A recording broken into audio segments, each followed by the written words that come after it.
Lugadan ng security guard kan food park sa Central Plaza Complex, Barangay Lagon, Daet, Camarines Norte. Kansaksakon sa braso kan sarong lalaki na may kaninan sa pag-iisip. Alas 10:30 banggi ka na kaaging Miyerkules, Enero 15. Pigbiston, biktima na si Jonard Vale Grijalvo, 37 anyos, residente kan Purok 1, Barangay Kamambugan, parehong probinsya. Sigun sa PNP, pigreklamo kan mga nasa parke ang sospek huli sa pangungulog asin pamimirit na tawan siya nin kwarta. Dangan kan sawayon ang biktima, dumana ini nasaksak. Sarong improvised screwdriver ang na-recover man sa sospek.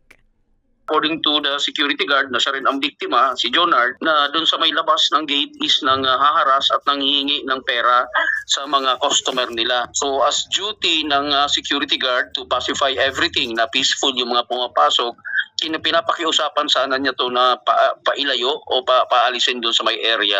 However, nag-hysterical kaagad at yun na hinambahan siya ng saksak sana, buti lang nakaiwas at gorlis lang ang nakarating sa kanya. However, dinala pa rin natin siya sa hospital para mabigyan ng kunting palunas.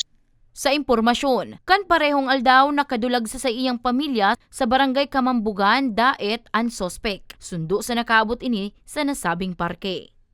May mga tao na nakakabisto na digdi sa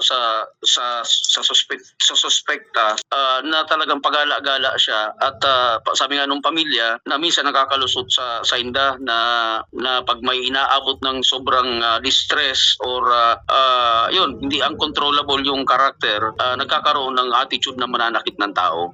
Dai naman nagsaangat pa nin reklamo ang biktima laban sa sospek. Nagpatanid man ang PNP sa mga pamilyang may kaparyenteng may kaninan sa pag-iisip na mas maigot ang mga ining bantayan. Para sa mga baretang Tatak, Bicol, Danica Garcia.